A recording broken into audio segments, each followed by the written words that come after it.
were just acting to break up and all my friends started to mock him. I laughed with them, and now, have you ever been in a situation where your friends made fun of your significant other? I can't believe that I am now a divorcee just because I laughed when my friends were mocking my husband.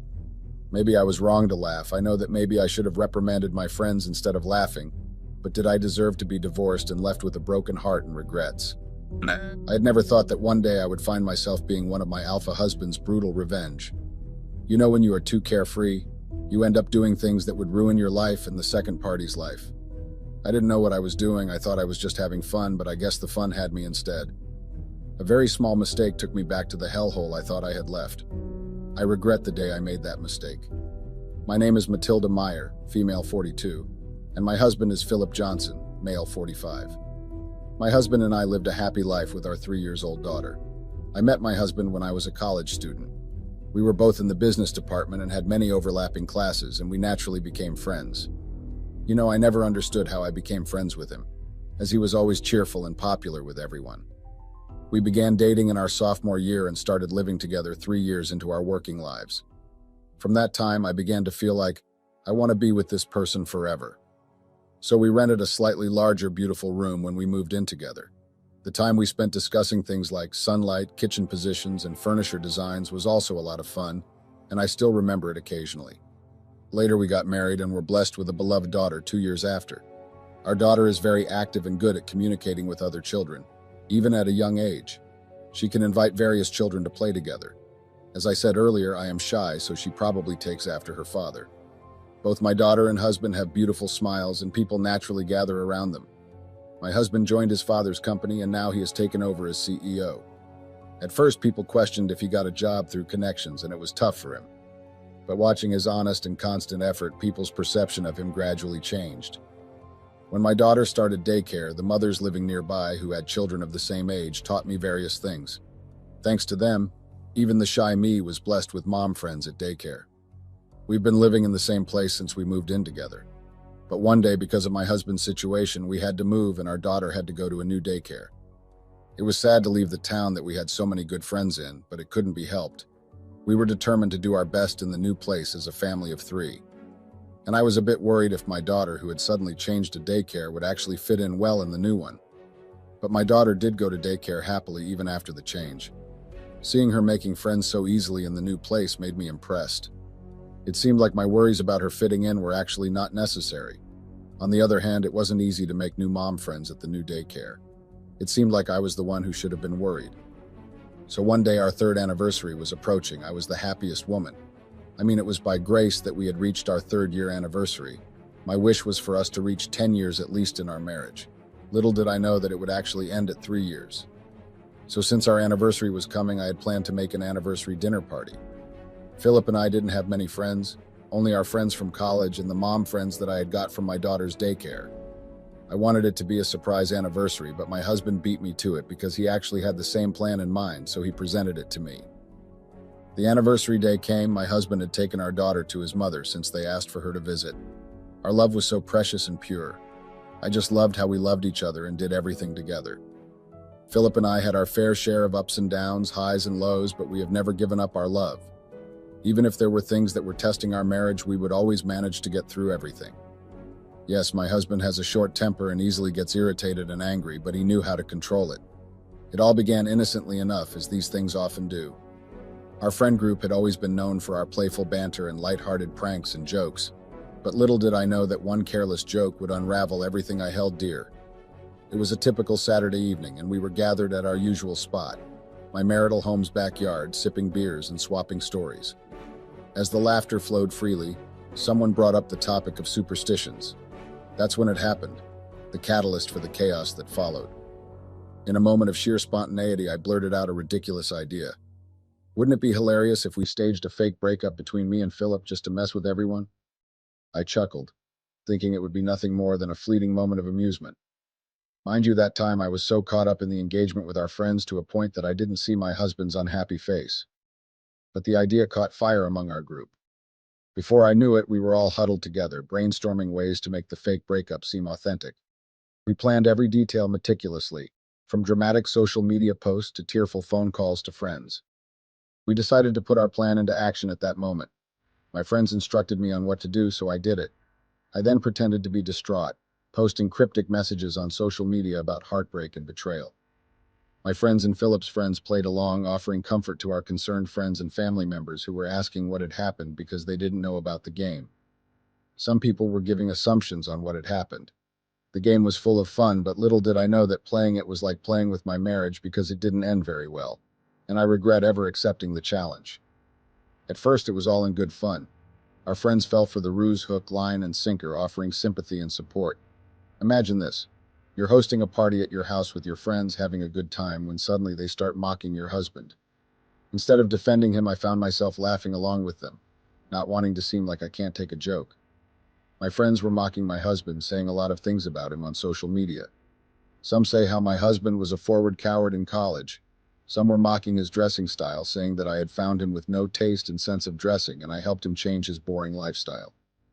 The mocking started from commenting on social media until one of my friends joked about how my husband was a mommy's boy in college, and the fact that he had literally peed himself during the freshers' year orientation when he was asked to kiss some girl that was his secret crush. That took me to fits. It was so hilarious and funny, so I laughed and even asked my husband what they had said was true. But I didn't get any response or amused emotion, maybe. My friends continued making fun of my husband, teasing him about his quirks and all that jazz. And you know what? I couldn't help but chuckle along with them, thinking it was all in good fun. But little did I know my husband was silently seething, hurt by my betrayal at that moment. As the night went on, I noticed he had disappeared from the party without a word. He didn't even bid a goodbye to his friends. I didn't know what the matter was. Panic set in as I searched everywhere for him, realizing the gravity of the situation. I searched high and low, but he was nowhere to be found. It was like he had just decided to pull a Houdini on me. And let me tell you, trying to explain his sudden disappearance to my friends was no walk in the park. They were just as puzzled as I was, only to find out that he had gone out after he saw that I was enjoying the mocking moment that my friends were busy making. But as the days passed, I began to realize the gravity of what we had done. Philip grew distant, his once warm and affectionate demeanor replaced by a cold detachment. He avoided me, barely speaking more than a few words at a time. I tried to brush it off as part of the act, but deep down I knew something had changed between us. Finally, one evening, Philip sat me down for a serious conversation. His eyes were filled with hurt and disappointment as he confessed that he couldn't shake the feeling of betrayal. He couldn't understand how I could joke about something as sacred as our relationship, and allowing my friends to mock him like they did. And instead of reprimanding them and putting them in their place, I laughed with them. I didn't understand why he was so worked up because the game instructions were clear. It was just a game, meaning we were just joking, but he took it to heart. We had a heated argument about what I had said during the party and what Mia, one of my friends, had said about him. It even affected our daughter. You know that kids sense tension, so my daughter also sensed the tension, and it wasn't nice. Philip was really at me. Even if I tried to apologize, he wouldn't care about what I was saying. He only cared about his daughter, and that was hurting deeply. I even decided to be a stay-home mom just because I was respecting him, since he wanted me to be a housewife. But we had spoken about that and came to an agreement that I would do only remote jobs. And he decided to do such an evil act on me. What did I do wrong to him? The way I was shuttered and disappointed led to not being a fully present mother to our daughter. Philip became like my housemate because we were no longer sleeping in one bedroom, and we were like strangers. Days turned to weeks and weeks turned to months. So one of those days, Philip came back very early from work and he didn't look too well. I tried asking him what was going on, but he didn't tell me. Instead, he looked at me like I was the most disgusting thing he had ever laid his eyes on. I got really confused because I had thought that we had forgiven each other for the game that happened during our anniversary party, not knowing that the bastard actually found out that I had posted about our marriage and said I was no longer with him because of a game. So I asked him again, getting worried because he was not even happy to see our daughter, so I was wondering what may be the problem. Instead of answering, he just threw his phone at me. Then he started shouting, which is what I did despite him. He shouts like he is reprimanding a child, and that usually takes us to an argument. I looked at the phone that he had thrown at me, and I got the shock of my life. I couldn't even argue with him or deny it because the pictures, the memes, and the GIFs that were made by people on social media were before my eyes. I didn't know what to say, nor do you know. I tried apologizing to him, but he wasn't having it. He wanted me gone. He told me right in my face that he doesn't want to see me anymore, saying that I had made him a fool for far too long. I spent the whole week in the hospital because of the state that my mind was in. I had been getting sick every now and then. only to find out that I had lost my unborn child that I didn't even know about. My mind and heart was shuttered. A day before I got discharged from the hospital, my husband's lawyer came to see him. He left another envelope that I didn't even bother opening, but I took it home with me the next day. So when I had settled well at home, I remembered the envelope and opened it. The things the envelope contained left me in awe. My heart stopped for a moment. In the envelope, there were pictures of me and my male friend kissing each other, which is something that had happened a long time ago when he was still asking me out. It looked like we were dating. I couldn't believe how my husband had got the pictures. I didn't understand why he would send his lawyer to deliver the pictures to me, and I saw nothing wrong in what I did. In my world or mind, kissing was not and should not be considered as cheating. Besides, we were not dating because we started dating a week after. I mean, no feelings were attached. It was fun, nothing else. So after the pictures were delivered, the lawyer called me again, saying the divorce process had to come to a final decision and requested to see me along with my husband on a certain date. I honored his request and went to meet up with him and my husband. The only thing that made me agree to the meeting was because I had a lot of questions to ask my husband.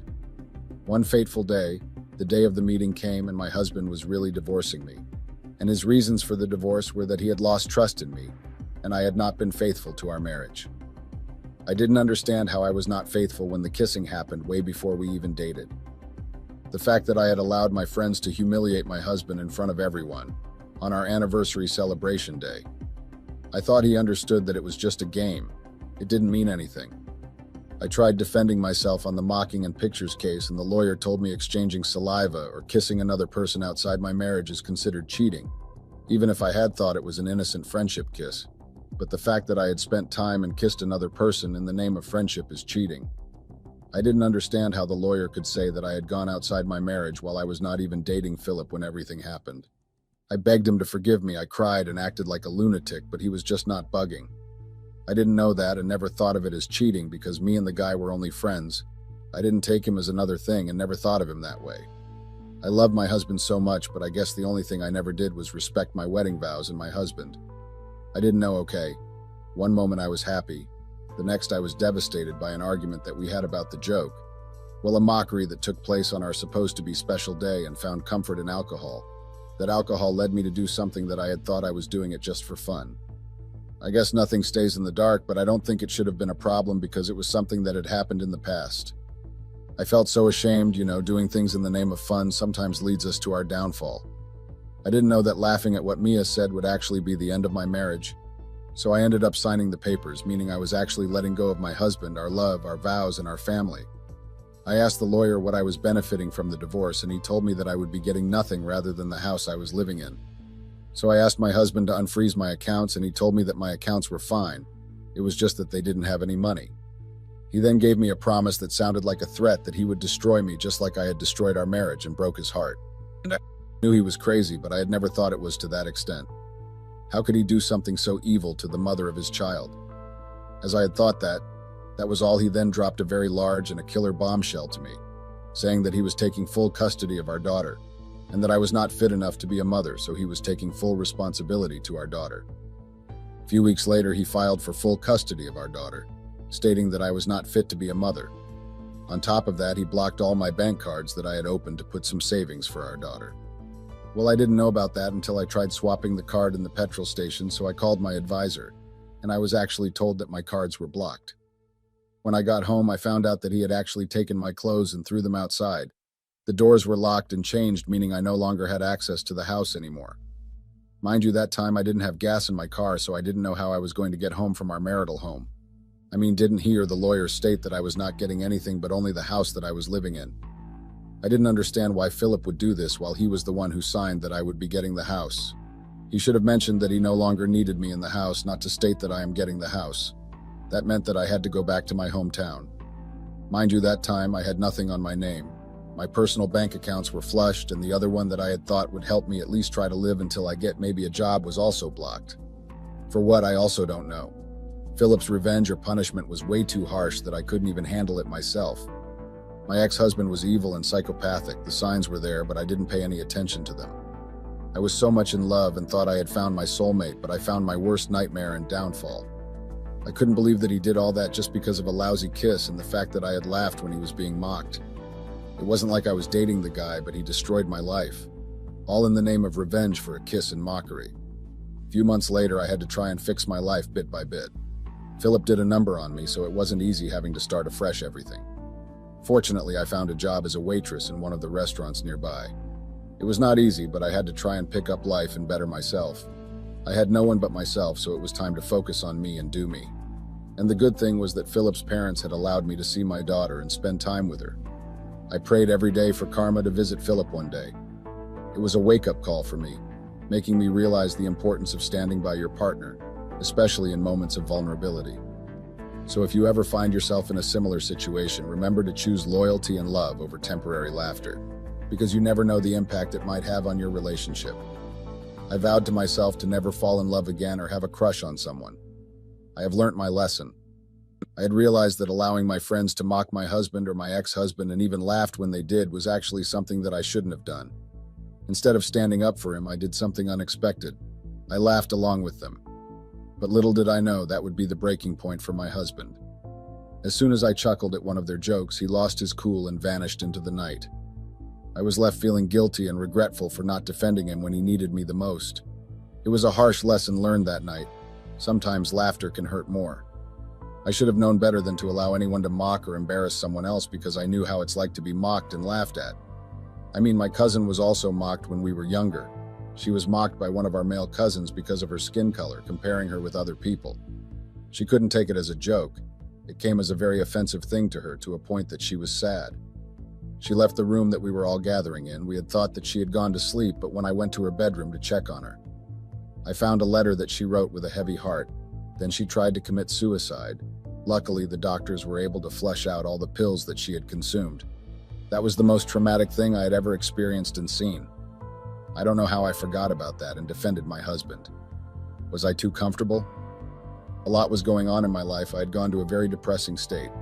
Not only because I had destroyed my marriage, but also because I was actually denied any form of custody over my daughter.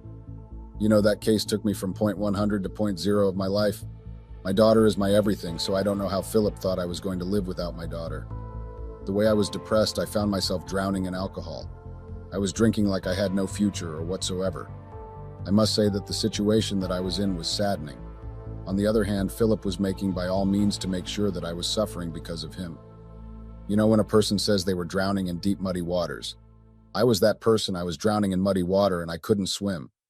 I resorted to finding closure in alcohol. I became what my mother was when she was divorced by my father. At that time, I understood why my mother was an alcoholic. My life was down and out. I had lost the only person who showered me with love and care and gave me a very beautiful daughter. Now I had lost that daughter, plus something that was so dear in my heart. I was really depressed and wished to just go far away where there was no troubles and sorrows. 6 months later, my mother told me to stop having a pity party because it will not bring back the things that I had lost, including my daughter. But instead, it would take me straight to the morgue, and when that happens, I would not be able to fight nor see my daughter ever again. Those words made me think again about life, so I took the money that my mother had offered me to start something, but I wasn't sure of what to do, so I used it to fix myself. I went to the rehabilitation center for 6 months while attending AA meetings when I was inside. By the time I came out, I was a whole new person. I had discovered what my worth was and what I wanted. I started by asking for at least a joint custody of my daughter, which I got by the grace of God against Philip's will. I went through a very tough depression phase for almost a year, and I had thought I was going to lose my life in the process. Everything was too much for me to handle. But there was one thing I was proud of that I had done, and that was saving myself from the selfish bastard. I was glad that my mother came through for me when Philip threw out my clothes. However, from the ashes of despair, a newfound strength emerged. I resolved to heed the warnings of those wise enough to know better, to never put my safety and security on the line. With unwavering determination, I transformed the gaping hole within me into a source of motivation, giving rise to a vigilant and astute version of myself. I decided to start therapy, which is the first route to the healing journey, right? I had to make peace with everything for my own good. My mother found me a therapist that did house calls, and I was grateful for that because I didn't want to face the world, you know.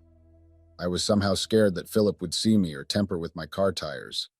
This time it showed that he was just obsessed with destroying my life. I couldn't leave my daughter alone.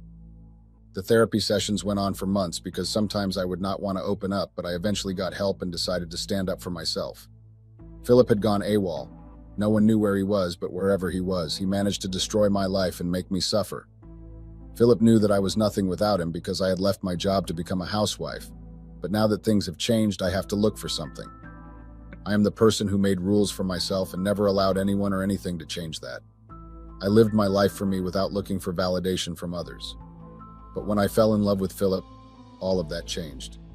I lost myself. I became his puppet, his submissive wife. I followed his rules and did everything the way he wanted to.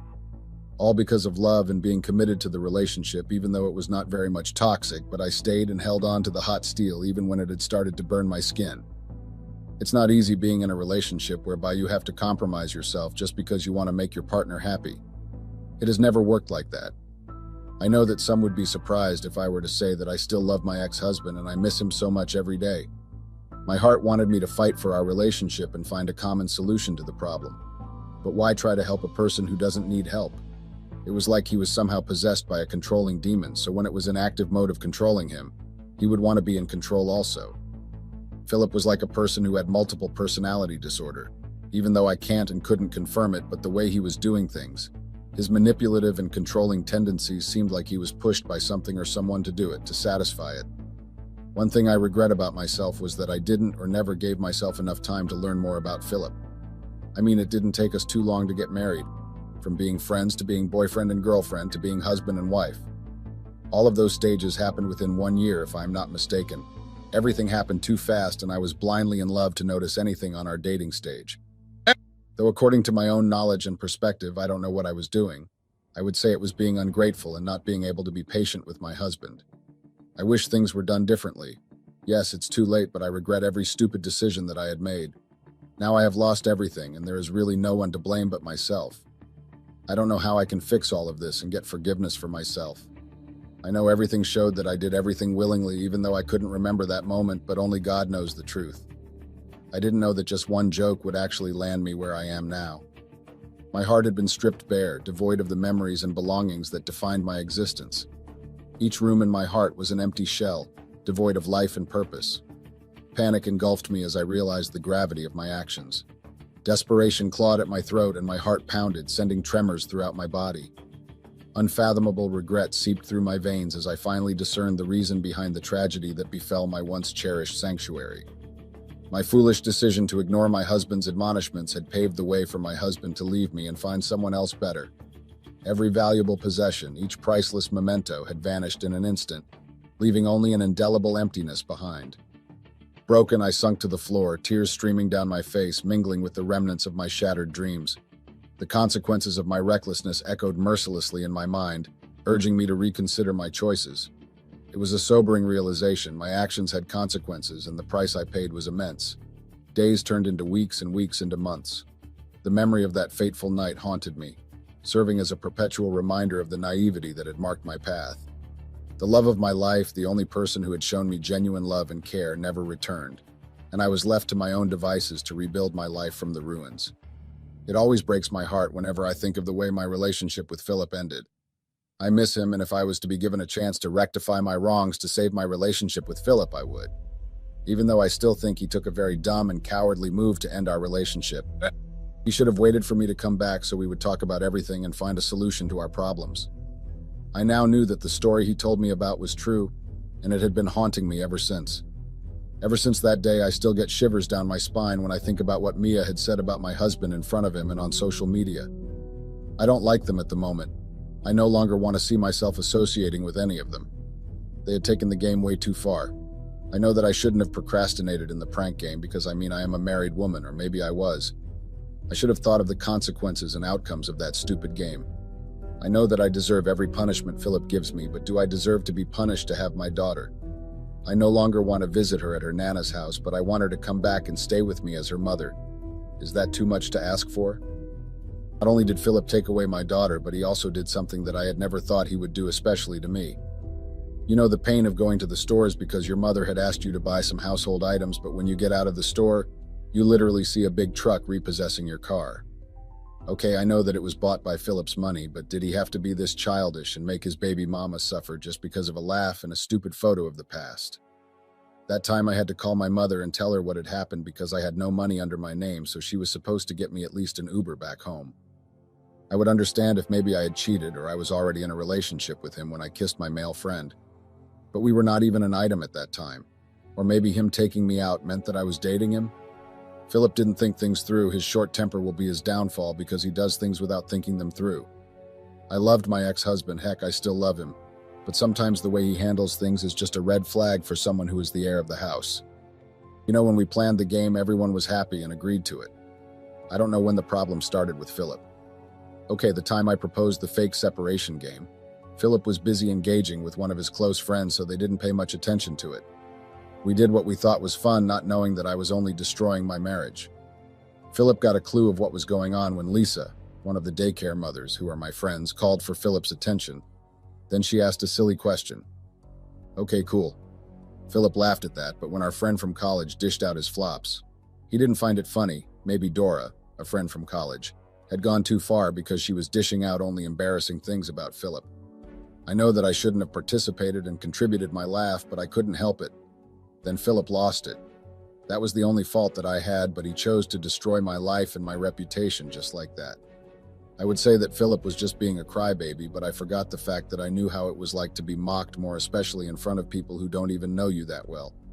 I really hope I have done things in a different way. Am I being a fool or naive if I say I miss Philip so much and I know that even our daughter misses him too? I had been thinking of visiting him in prison, but I don't know what I would say to him when I get there. Do you think I handled the whole situation better, or I was a coward and naive to allow Chris to destroy my life like that? Please advise me, so please help me find a way to approach both families about this issue. What do you say I should do? Please help me. Please help. I left my husband in the middle of the night because I was tired of his non-existent big dreams and goals. But now karma has gotten me hard, and he has made it big in life. He has had a huge glow-up, and now he wants to divorce me and ruin my life after I threw divorce papers at him. I don't think it's wrong for me to have wanted to share in this new success of his, but 2 years is a long time for two people to grow apart. Help me here, guys. This is complicated, but I still need help regardless, and I'm sure I'll be able to get some help here. My husband has become very successful, and he's rubbing it all in my face. He even has a girlfriend now, and it doesn't sit right with me that this new woman is the one that's going to be enjoying all of his wealth. Yes, I want him back. Am I wrong for getting tired of supporting my husband's big dreams and leaving him because I didn't want to keep funding his business ideas? I don't think so, but my husband feels otherwise. My name is Brenda, and I'm a 26-years-old businesswoman. I sell female clothes, and I own a store for it. I've been married for 5 years, but we have been separated for 2 years in total. The name of my husband is Gregory, and he's 30 years old. Things were not always bad from the start of our marriage. We were both working at first, and things were going well till he lost his job a few days before our wedding. His company decided to let off some workers, and unfortunately, he was one of them. Of course, he told me about it before we got married, and I told him I didn't mind. Of course, I said that because I thought we had a bright future together. Before he lost his job, he earned a lot of money, and I was so sure that I was getting married to a very rich man. I had no idea that things would end up going bad, and I would regret my decision at the end of the day.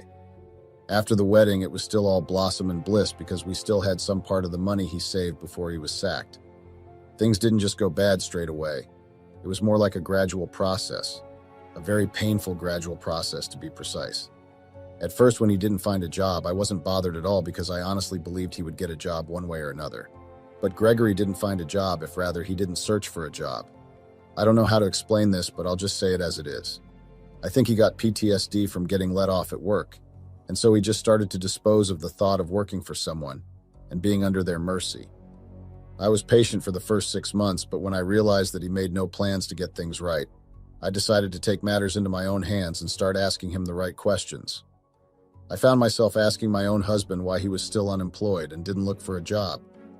Each time I brought up the topic, he would explain to me that he was setting up his own business idea and didn't want to be that kind of situation where he was going to get fired for a job all over again. Did I get where he was coming from? Yes, to an extent I could understand why he would want to build up a business from scratch by himself. Was I ready to be patient with him? No, I was not. I was just 21 when I got married. No part of me prepared to be broke in just the first 6 months of getting married to a guy that I believed was loaded enough to take care of me. I couldn't believe that I was already having money talks with my husband in just the first 6 months of our marriage. It wasn't the kind of life I had envisioned for myself, so it was hard to accept the reality he had been trying to enforce on me. At that point, there wasn't really anything lacking in the house, and there was more than enough food that would take us a long time.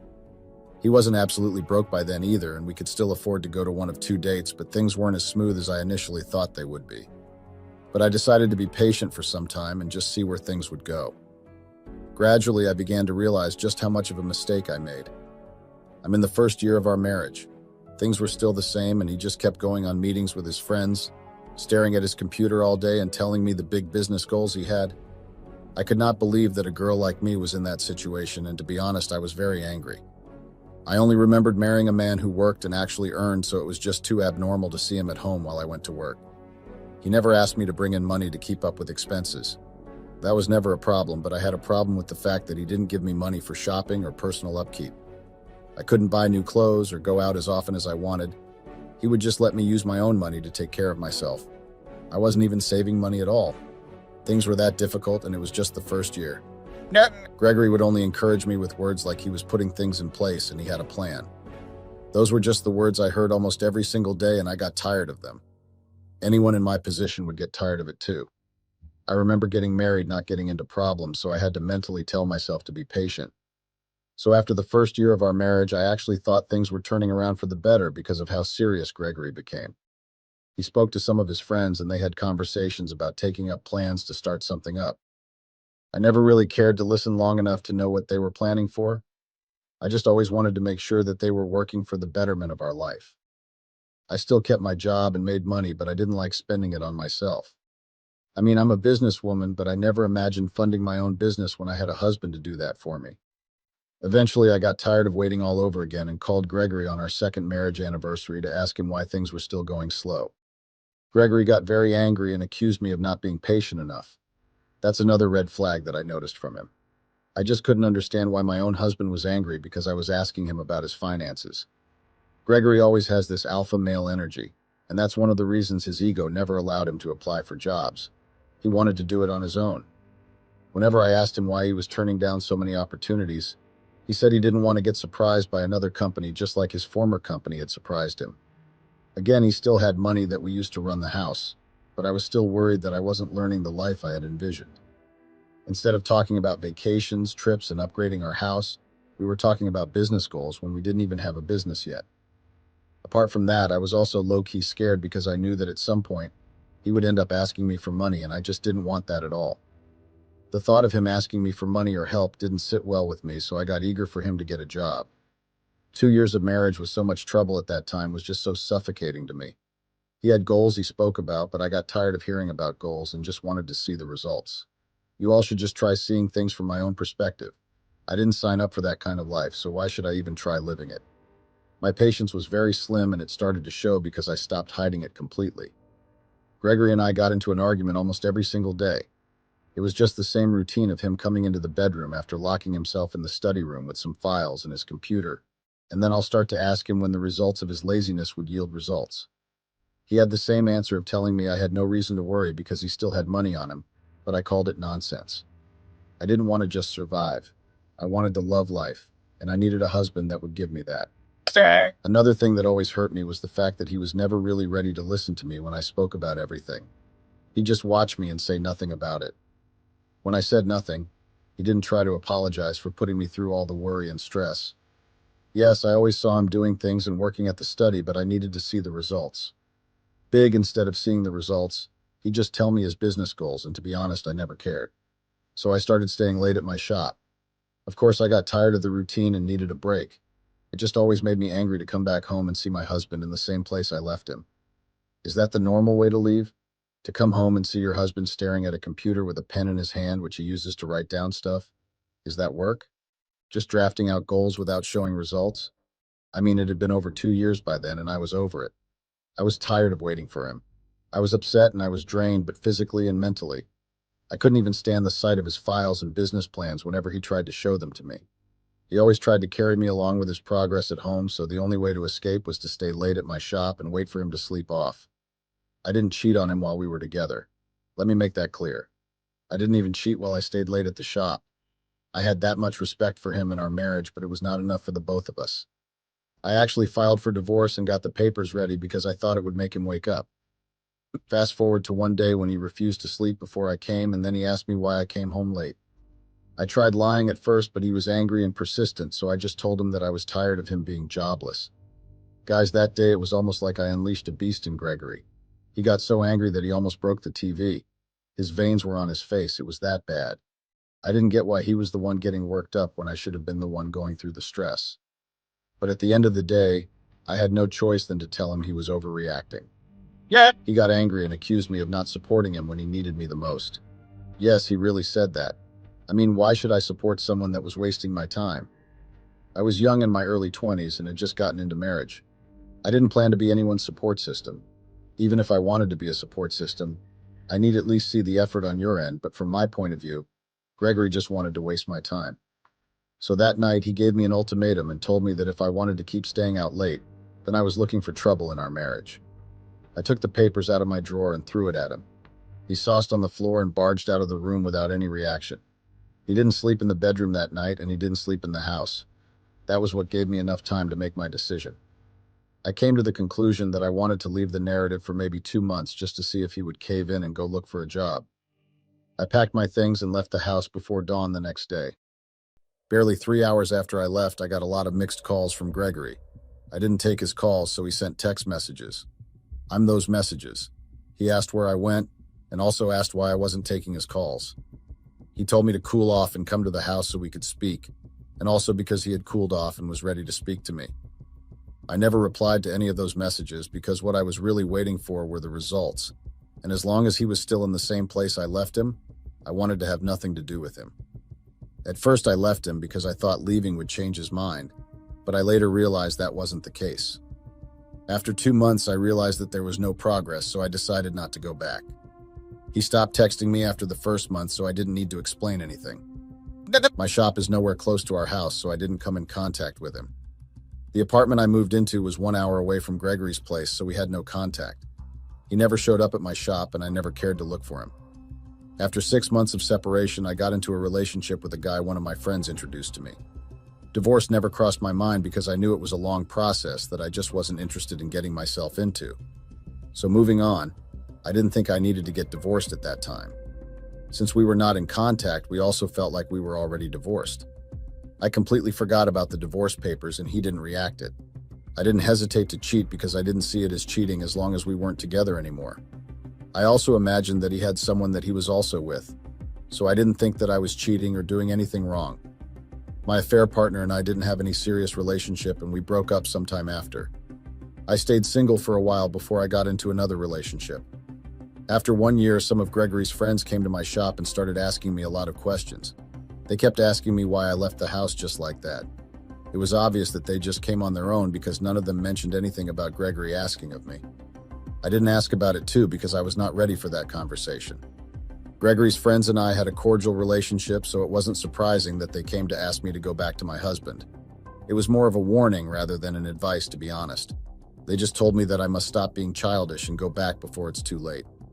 All their warnings fell on deaf ears because when I asked them if Gregory had a job yet, they said no.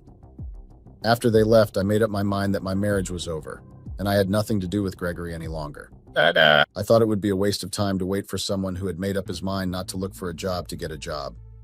I wanted more in my life, and Gregory didn't seem to give me what I wanted, so I decided to stay away from him just for my own peace of mind. I resumed my relationship with my affiant partner who had some money and was also working. I didn't move in with him because I didn't want to be exclusive so soon. I had just gotten out of being tied to someone for 2 years, so I didn't want to rush back into the same situation almost immediately.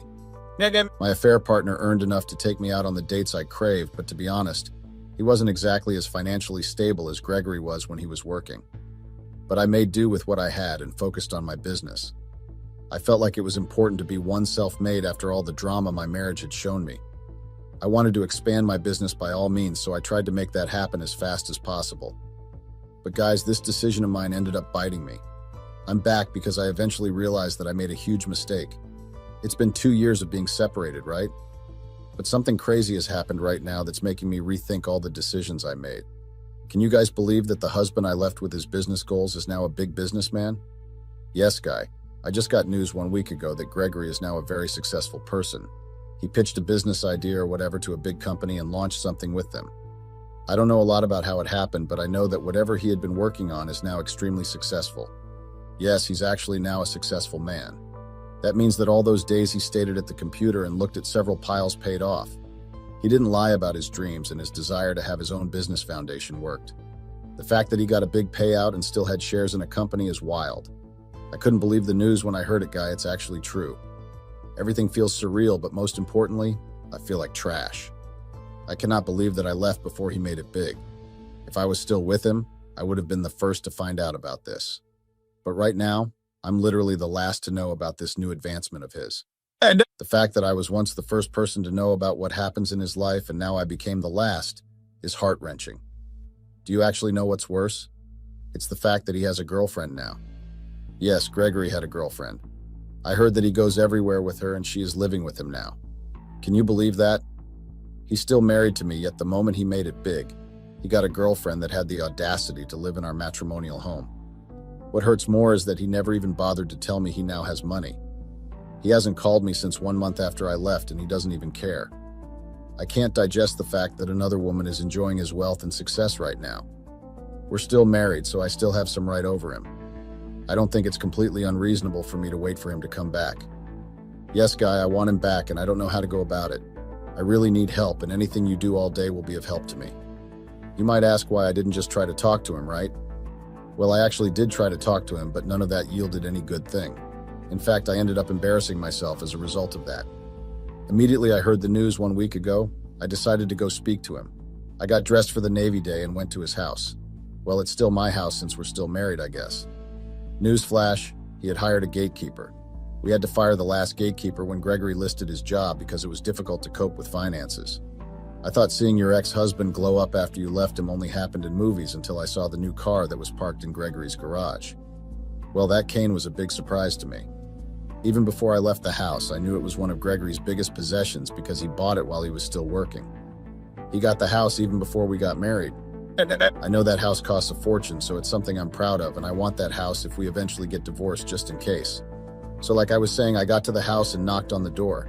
Thankfully, I didn't have those encounters in soap operas where the girlfriend opens the door for the wife.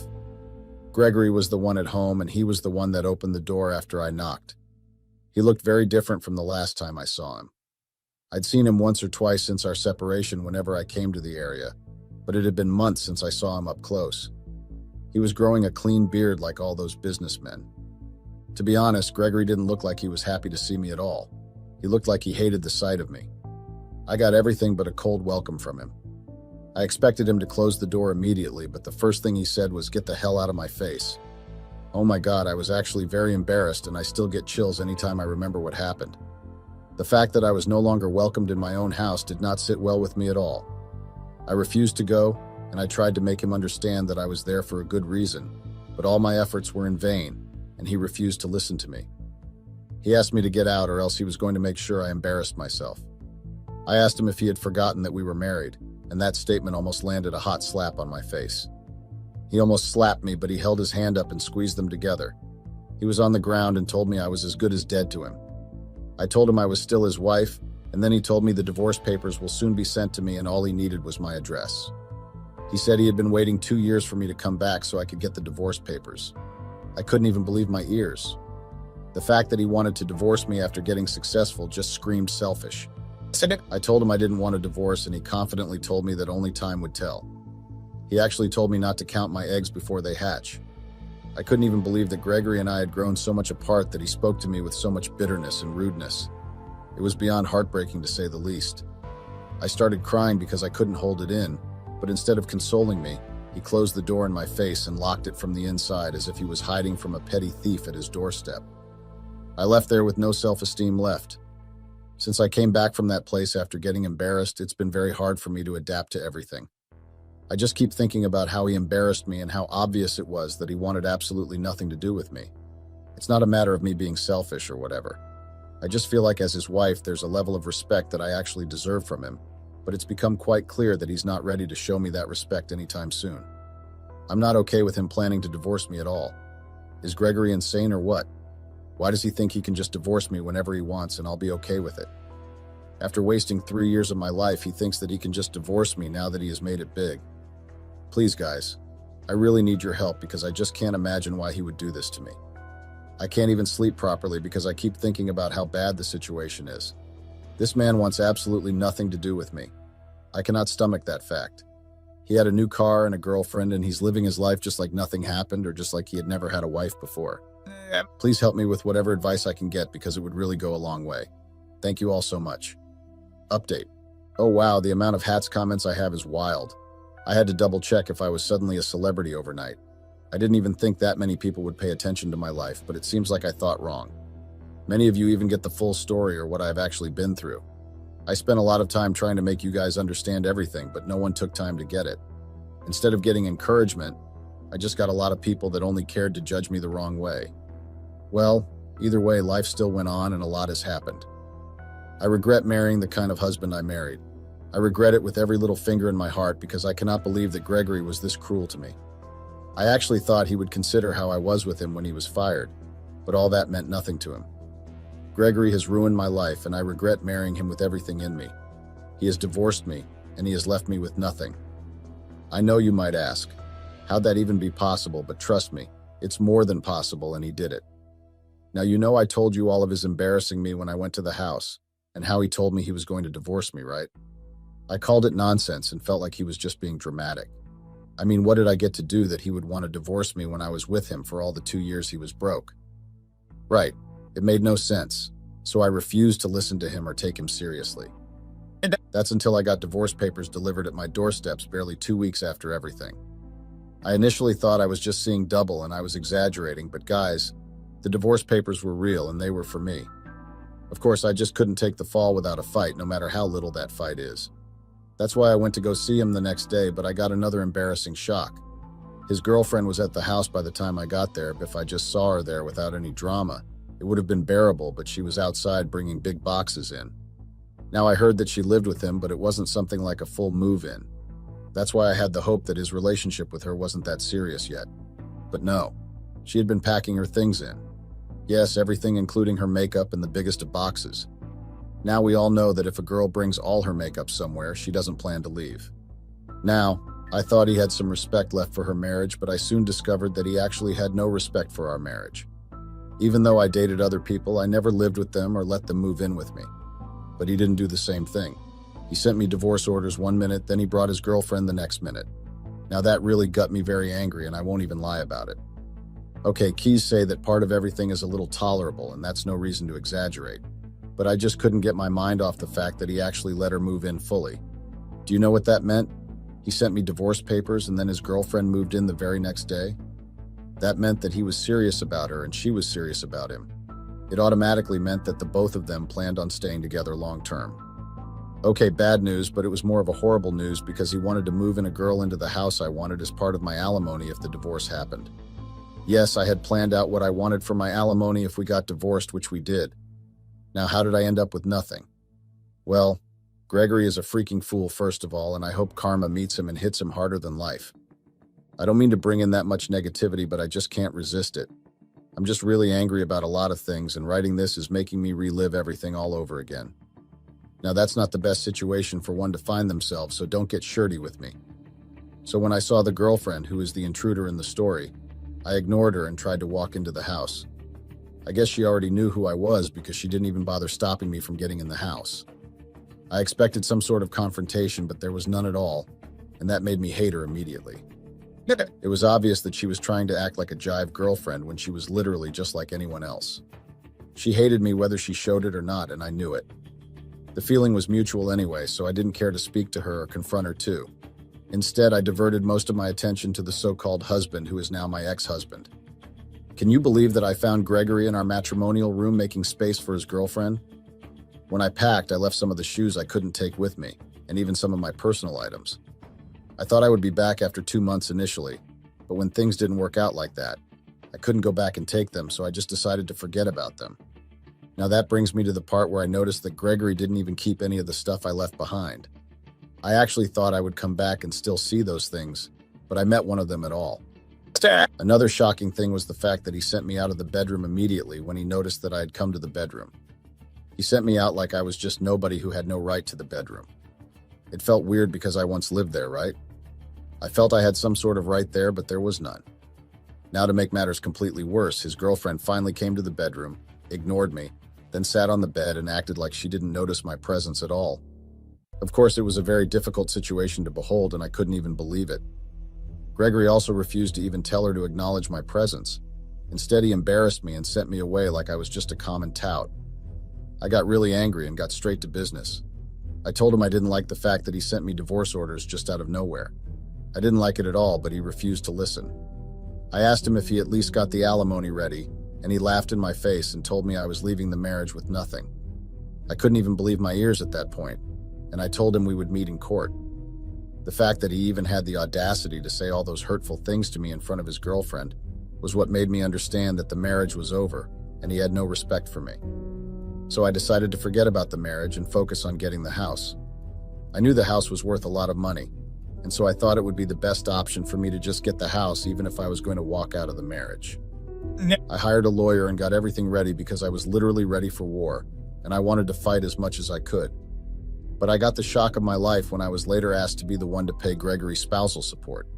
That sounds weird, right? But trust me, that's exactly the situation I found myself in. I couldn't even believe it. Do you know that Gregory and his lawyer convinced the court that at the time of our separation, he was the spouse with no source of income, and I was the working spouse with income? He had his sack later and his finances to back this up. When my lawyer tried to argue that Gregory was already rich enough to actually give me spousal support, his bank statements showed that he still wasn't working and had no money. Gregory refused to collect his payout from the company just because he knew I would come for alimony. He hasn't been paid fully yet, so technically he's seen as unemployed. He doesn't work yet and is just a shareholder. He convinced the court that his girlfriend was the one finding his car and expenses. The both of them had planned everything out. He was so smart that he knew I would surely ask for something. He also sold the house and had documents to prove that he sold the house after I left him, so he could use the money to fund his business ideas that ended up not yielding results. He also has the papers I had sent and showed he signed them, but I never showed up. Yes, there was really evidence that he sold the house, but to who? His friend. The court has no business with that, but from the band on the document, I knew he sold the house to his friend. Of course, that was just his way of getting back at me. After the divorce, I know he'll get his ownership back. It was just a well-planned stunt. It finally made sense why his friends tried to warn me a year ago. They knew he was planning to leave me broke. Maybe he had started earning by then, so they wanted to warn me, but I didn't listen. My lawyer was able to help me out and prove I was struggling, so I just ended up giving him $2,000. Since I left him for 2 years, I was made to look bad, and there were medical reports of him being admitted to the hospital after I left, and I had to pay damages because he made it look like I stole from him and made him broke. Yes, Gregory did all these to me. I hate him with everything in me, and I know he'll regret it one day.